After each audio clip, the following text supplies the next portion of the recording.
After 2 months of planning, Heather Radder is finally back in Florida and here for vacation. Yay. For how long? I'm here till January 1st this time. So All right.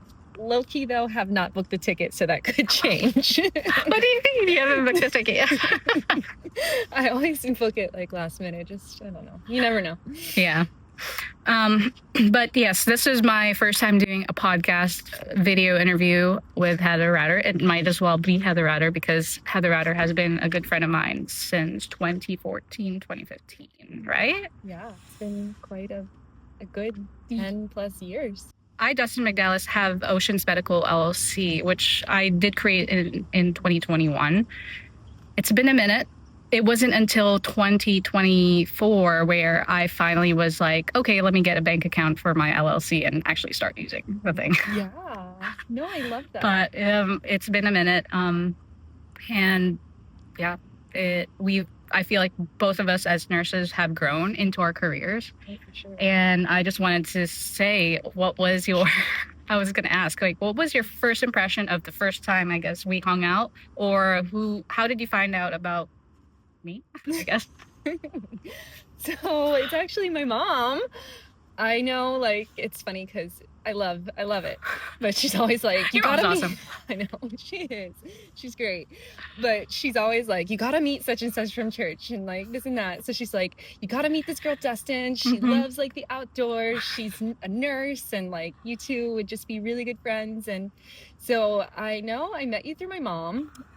And that's so cool. I know. And it sounds kind of funny, but and then I don't remember like specifically the first time we hung out, but then I remember like going to Avocado Grill and we would go have dinner and then you'd play the guitar and I would ride my longboard skateboard and like we would just chill and have fun and not really talk about nursing. It's true. I mean, I feel like we talk about nursing in passing. I do remember going out to reverse happy hours at 10 p.m. That was the best pad thai in the world. Fun times. And I think we just had so much, we work as a nurse and it's just, we just needed to have a lot of fun times, like longboarding and playing the guitar under the bridge. Snorkeling. Snorkeling? Yes. You got me more into snorkeling actually. And then after you showed me that location, I feel like I was going almost like 2 to 3 times a week snorkeling. No. But that's really good. I mean, yeah. So when I first heard about you, your mom told me like, my daughter's a nurse. She works night shifts. Sometimes she comes to church. Sometimes she doesn't. All depending. Yeah. But I do recall like you were doing a lot of night shifts, but you did go to church at one time and your mom was like, my daughter's here. I'm like, oh yeah. And then you were like, yeah, I just came out of shift, but I have to go to sleep now. Okay, bye. Bye. All right, bye. Night shift is rough. But I mean, it's been 15 years now, like, so that's pretty cool that your mom was able to connect us and through church out of all the other places. I mean, it's really cool to have that connection. And we did Bible studies together for some time. I remember like we did at the park. So that was fun. We did. And then that became an every Sunday kind of thing as well. I don't think I went consistently, but I know that it was fun when I went. Yeah. Now let's transition from being the ICU nurse in Florida. How did you transition to being a travel nurse and what got you into that? So yeah, currently I'm working per diem.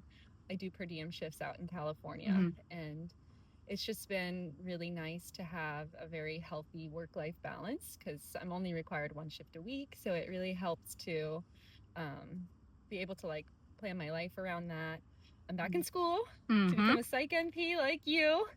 So yeah, I'm looking forward to that. Thankfully, school, it has its moments. It definitely has its moments where it can be really rough and overwhelming, but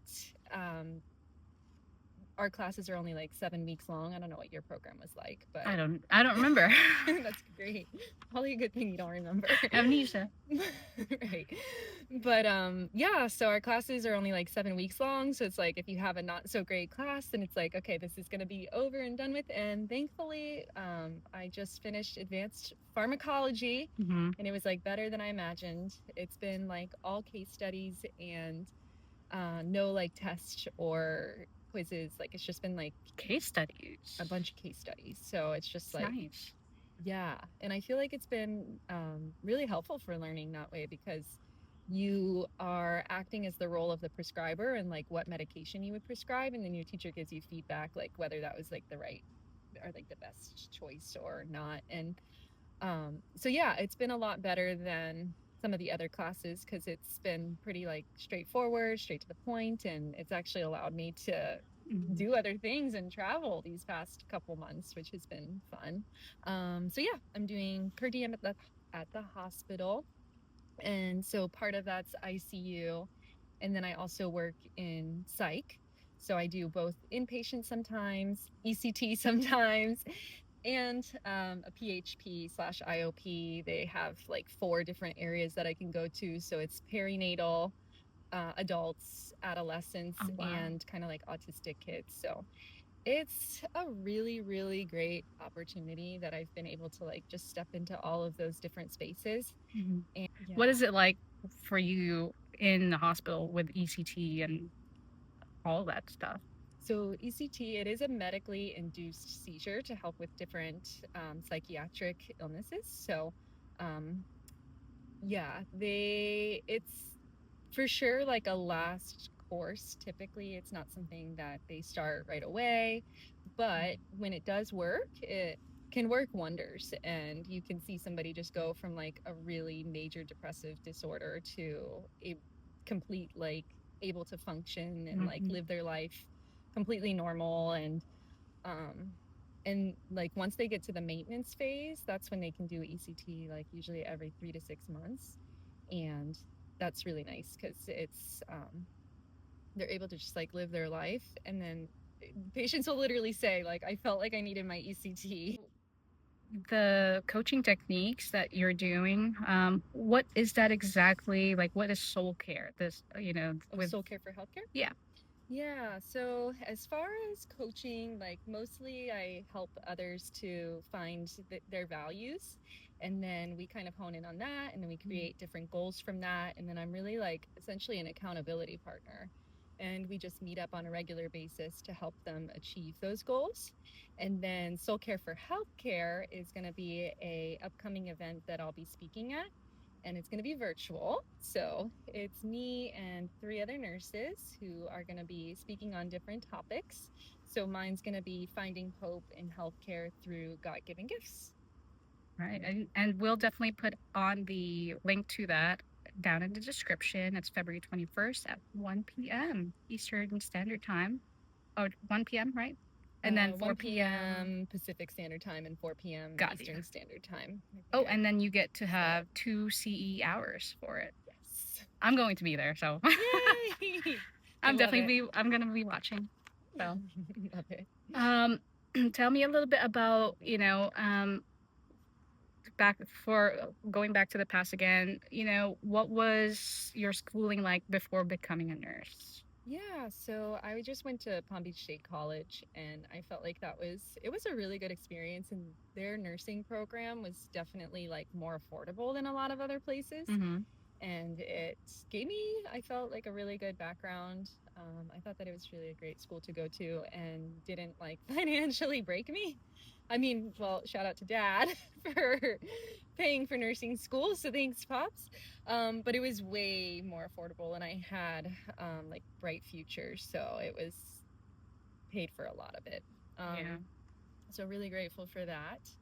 And yeah, currently I'm going to Spring Arbor University, and that's all an online program. That's really cool.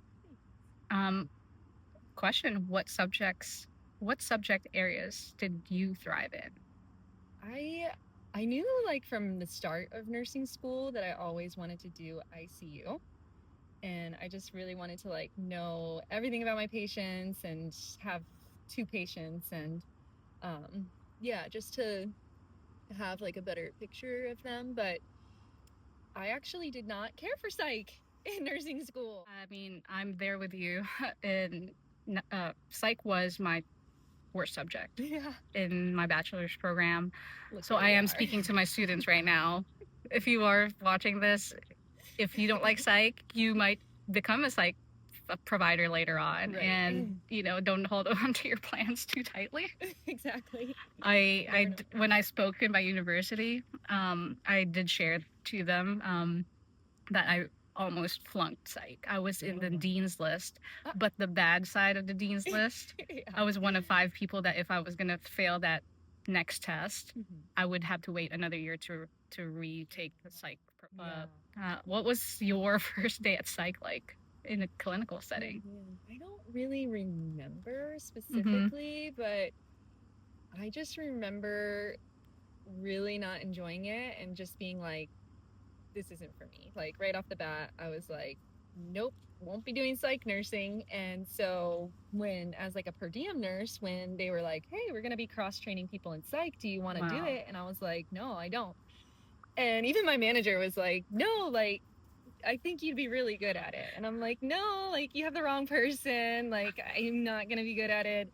And it's just kind of funny because it's one of those things where it's like, sometimes other people will notice things about you and they'll be like, oh, like I had a couple people tell me like, no, I think you'll be a good psych nurse because you can talk therapeutically to people. And I was like, wait, I guess I'll try it. And I tried it and I actually ended up loving it, and hence the fact that I'm going back to school to further my degree. And yeah. No, I agree. That's something I tell people all the time as well. It's like you have to listen to those who have more experience as you and who observe you from the outside. If they're saying that you're good at something and you don't necessarily know, I think it's a good thing to look into. Exactly. Because if you're thriving at something, it might be better for you. For me, psych became it's just a more relaxed environment compared to the hospital, which is what I like. We don't have the drains. We don't have IV pumps going off on and on and on and on, unless they're acutely psych in the ER. Yeah. But outpatient psychiatry, I tell people, I feel like I'm getting paid to be social and just to talk to people and just to get to know their lives. And that's what I love about it. Yeah. And it's still a controlled environment to where they do have the nurses, but it's a lot more freeing and they're not in a hospital setting. For me at least, there's not a lot of red tape. Yeah. Especially if it's a private, psych facility, it's a lot different. It's very therapeutic. The patients actually like to be there and they're very grateful.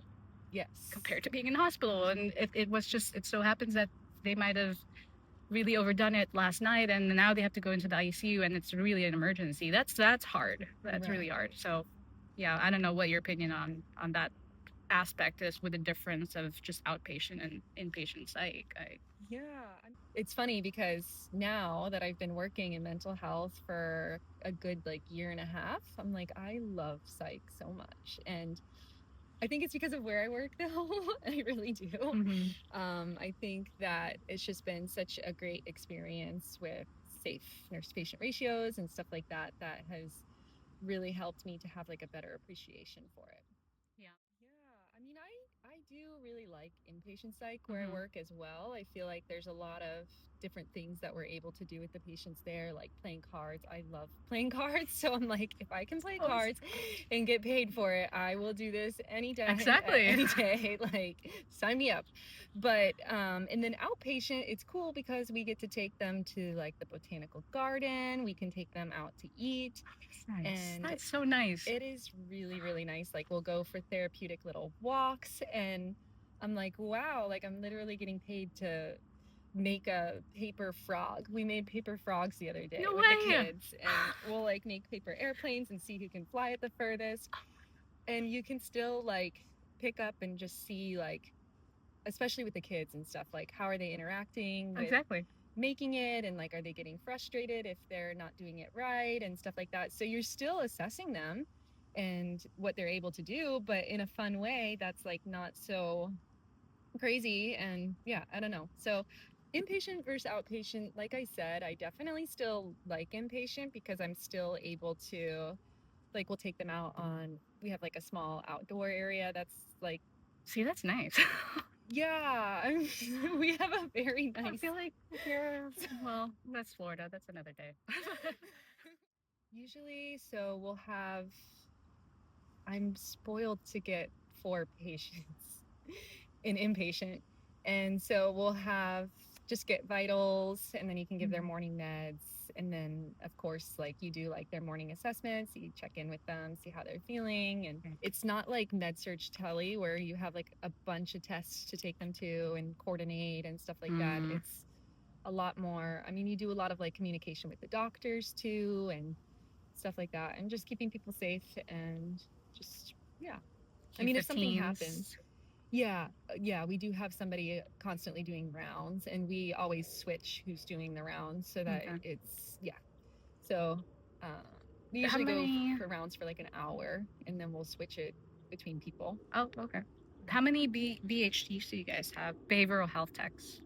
Oh, so they're MHPs. MHP, okay. Yeah, so it's mental health practitioner, but usually definitely always at least one in each unit, but and then we also have like CNAs as well. Oh, so that's nice. Yeah, so they'll kind of help with more of like the, if anybody needs help with bathing and stuff like that. And then the MHPs will do a lot of the groups and stuff. Nurses can run groups as well. And what else?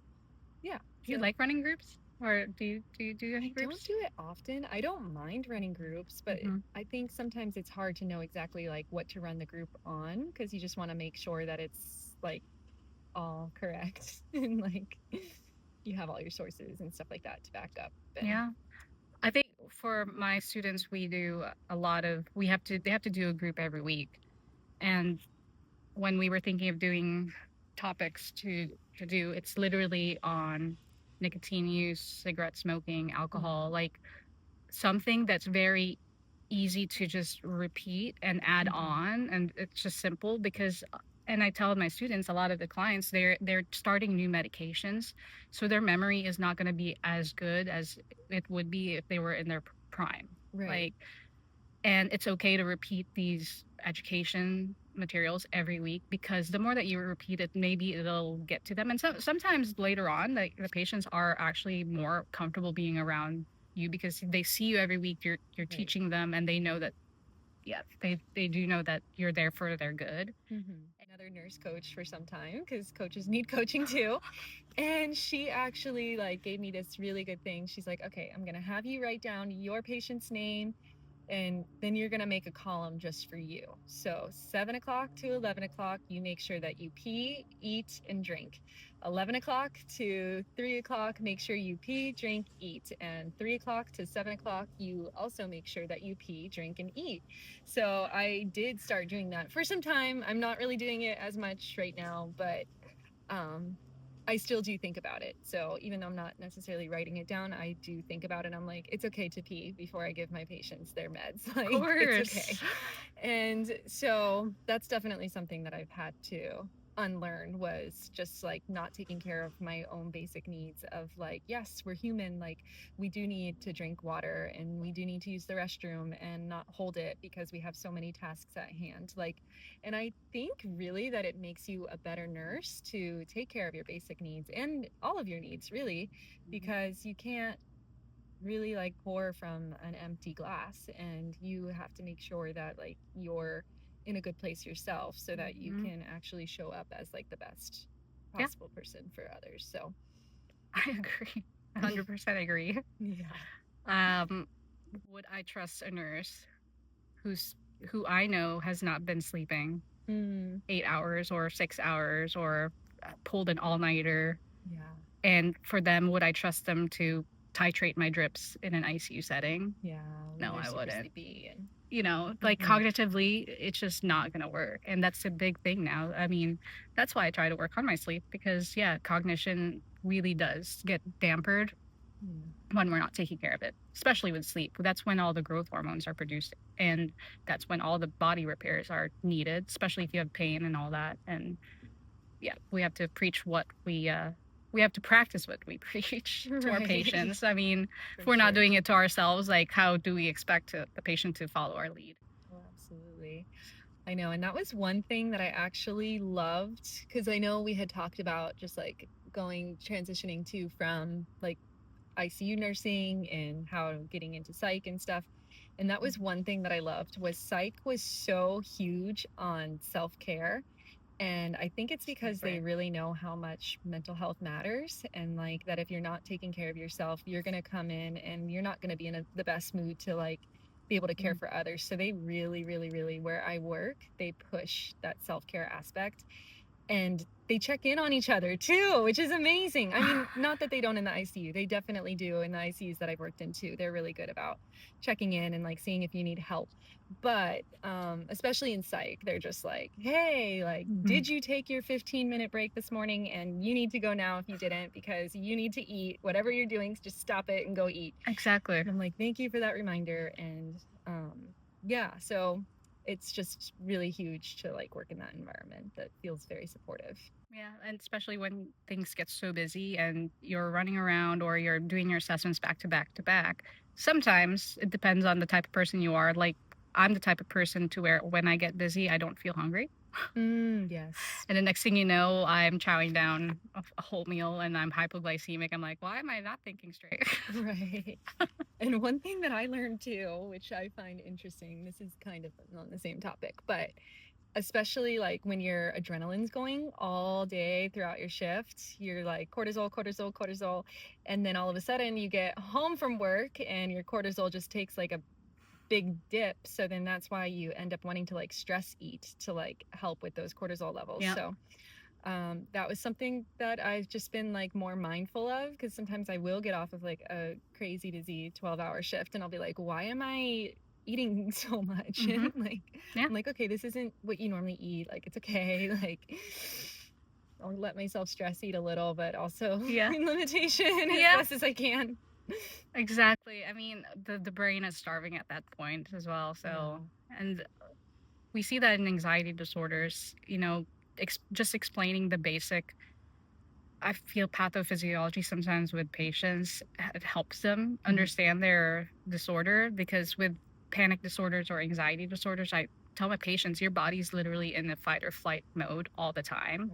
And that's why people get nausea and dry mouth when they're anxious, because all of the blood flow goes to your arms and your legs because you're ready to fight or flight, right? Like, your body's not going to think about, oh, I should digest my pasta today. And yeah, when that continues to happen, the cortisol level just goes up and up and up. And then you get your thyroid disorders as well later on. And it's not good for you, especially when it's long term, with the studies coming out now with dementia and chronic stress as well. So it's ridiculous. I mean, what do you look forward to? You're on vacation and you're here to relax a little bit and do a podcast, but what do you look forward to after maybe this holiday season? Definitely, I mean, more trips in the upcoming year. I love just being able to go wherever. Probably Yosemite for one, of course. It's like my annual trip now. But anyways, what else am I looking forward to? So, of course, the Soulcare for Healthcare event on February 25th. Just continuing to bust out some school and pushing through and getting through that. And then probably, well, I guess it's going to be next year, but doing clinicals with you as a psych MP. Yeah. I can't wait. And it's both I'm looking Florida and California based, huh? Yeah. We have California and we also have New Jersey. Ooh, yeah. So really cool to like cross chain. Yeah. My boss has your number, so. And that's one thing that I wanted to say was I love how I remember we met up like not that long ago, probably within like the last year or something, and we went to church and you were like, oh, I've already told literally like all my bosses about you. Yeah, I'm like, wow. She's got like 10 years of ICU experience. We need Heather with us, please. Dustin's like already like getting me job interviews. Well, that's the thing, you know, like with with nurses that I know, like especially if you have high acuity background in med surge, you are just a more marketable nurse practitioner in general. Like would I want to be coworkers with somebody who's never done acute care? You know, because there's so many hemodynamic issues that come along with substance use disorders with electrolyte imbalances and cardiac stuff. So somebody has to be like really strong in that area and like what to do next. Like, because you are that provider who's like, you're the one that's going to be deciding, you know, should this person stay here and can we manage their issues here in the outpatient setting, or do they really need to go to the ER? Yeah. And with ICU, that's like not a problem. And you have finding out if they're safe and exactly stuff like that. Like, is this actually safe? And yeah, exactly. And obviously somebody who's well-rounded and has a coaching business and does a lot of self-care, because a lot of other nurse practitioners don't have that. Yeah. And they just work. And I know of some nurse practitioners who work 3 to 4 facilities per day. Oh, wow. But then they're sitting with their patients for 5 to 10 minutes in and out. And I'm like, that's not care. No. Sorry. Yeah. No, I'm not into that model either. Yeah. And a lot of patients will mention it too. Like patients I'll see, oh, thank gosh, like you're here. I didn't want to be with the other nurse practitioner because you're more present. Because they're like the nurse practitioner, they're just like getting rushed out. And I do feel so bad for them. They're like, well, somebody was actually talking to me. Right. Yeah, I think it's huge to just like make others feel seen and heard too. It's like especially in psych. Especially in psych, seriously. Like if you can just be a listening ear. And that's like one thing that I love doing with my patients is if I find something like a good thing about them that they might not see in themselves, like I just love being able to like pull that out of them and being like trying to get them to see themselves from a different light. And I'll literally sometimes, like if I find that, then I'll sit and talk to my patient for like 30 minutes and it seems to be really beneficial. And it is. Like it's therapeutic communication, which is what we learn in our bachelor's program, usually in the psych nursing class around clinical. It like therapeutic communication has different aspects to where I tell people and my students it's like titrating an antibiotic. Therapeutic communication, you can titrate it to a person depending on what their background is, what their trauma history is, what their career is. With the medical field, you have antibiotics where you titrate it towards their kidney function or their weight base, you know, dosing. It's the same exact thing. Therapeutic communication just so happens to be our therapy, and that's technically in my brain our medicine to the patient. So when you're not talking to the patient, it's you're not treating them well, right? You know, you have to be able to titrate therapeutic communication to your patient. So just like the hospital, I mean. And I think a lot of that is the boundary between medical, clinical versus psych, to where people are having that issue with bridging the gap and what it means. But translating that, I think, can help other people get to know what therapeutic communication is and the different types, like motivational interviewing, and really finding that person's strength, because nobody has told them their strengths for the years that they've been living, and now they have a bad self-esteem. Right. And that is a tool. That's like that is medicine for them. So we just have to pick and choose what's working for that current 15-minute, 20-minute visit that you've got with your client, or the patients. Yeah. If you can just help somebody to like see themselves from a different light, it can be literally life-changing to be like, no, you're not this crappy person that people are making you seem out to be. Like, you have this great characteristic and this one, and like what are we doing to cultivate those? Because they're there, you just have to pull them out. Exactly. Motivational interviewing, psychoeducation is huge. I've had so many clients who come from a family background of they don't use ibuprofen. If you're sick, walk it off. And a lot of that can be traumatic for a kid who's growing up and they do have a broken leg, and your parent tells you to walk it off and don't take ibuprofen.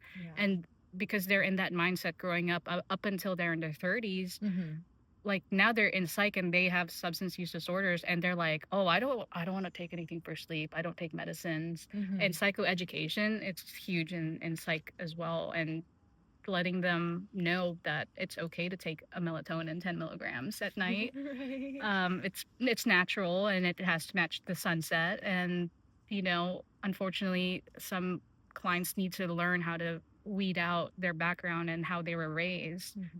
Because I mean, what's working? Like, you don't want to take a melatonin 10 milligrams at night, but you were taking drugs off the street from a dealer that you trust. Right. And then I've had some clients who are like, they're like, you have a point there. Great point. Great point. Like, the fentanyl might have, and they're taking in fentanyl and heroin, and they're laced with xylazine, which I've talked about in a video before. And it's like, you trust this person to be getting and getting distributions from Mexico or China or what have you, and but you don't trust the melatonin to help you sleep. Could have a little melatonin laced in there. No, you never know. Yeah, never know what they're putting in stuff these days. Yeah. Interestingly enough, yeah, they're like, I don't take medications. Oh, but you will drink, a fifth of vodka every night to help you sleep. And then now your liver is just kind of, wilting away. So, yeah. Psychoeducation, though, that's huge. That's huge. Who do you look to for advice? Honestly, my mom a lot of the times, but it's funny because her advice is more like, what's the Holy Spirit telling you? And I'm like, okay, got it, noted. And close friends too. Like, definitely have some close friends that I'll go to and just get like second opinion. People, or I don't know, strangers. I know. There's actually, it's funny because like I feel like I have so many go-to phrases, but then once I'm asked, it's like, what are they? That's a really great question. Keep it simple is definitely one of them. I like tell myself that all the time, where I'll find that I'll like start to complicate things in my head, and I'm like, okay, keep it simple. Like, you gotta just take it down and just simplify it. Like, don't complicate things. You're fine. And then also there's a song that I really like, and the verse in the song, it seems as though the slower I go, the faster I arrive. And that's just been like something that I've really, really noticed is when I actually take time to like slow down and really invest in time with God, of course, like reading the Bible, sitting and listening to worship music in my egg chair, and just like taking those moments to be like, hey, life is busy right now, but I'm just gonna like pause everything and I'm gonna spend time with God. That is something that I really, really love to do. And that's awesome. It's true that like it seems as though the slower I go, the faster I arrive. And like I feel like when you spend time with God, he just gives you like all of these different great ideas, and just I don't know, it's just interesting. I love just like reading the Bible specifically, and devotionals I think are great too, but there's something about like reading directly from the Bible that I found helpful. And yeah, he'll just give you like different ideas as you read and speak to you in different ways through different verses, which I found to be really cool. My go-to phrase is, don't put a strong grip on your plans and leave room for faith, because God's in charge. I love that. And it's true. It's like sometimes we make our plans and then it just doesn't work out that way. So it's just kind of like, all right. And pivoting from that too, of just like, all right, on to the next. Like, we're just going to pivot from here and move forward. So, it's pretty cool. Yeah. I've learned to just kind of like hold things like this. Yeah. And be okay to, if it flies away, if the wind takes it, and if God chooses a different plan, then that's totally fine. Right. You just go with it. I mean, we've talked a lot about, catching up and vacation and our past, where we're at. And I think this is such a great time to do our first podcast. I just wanted to remind everybody, Wholeness with Heather. So it is on February 25th. Soulcare for healthcare. Yeah. And participants will receive 2 CE hours. I'll put the link into the description. And for my page, you can find me at DNP Dust on YouTube, and I have teaching videos there. I'll be inserting the websites that we've talked about, and If you have any questions, concerns, just leave a comment and let us know. Have a good day. A lot of new stuff about this podcasting. I was totally not in social media for a year. Yeah. And when I went back to Instagram and Facebook, I was like, where are the buttons that used to be where they were? Like, how do I press record or how do I press share? Everything moved.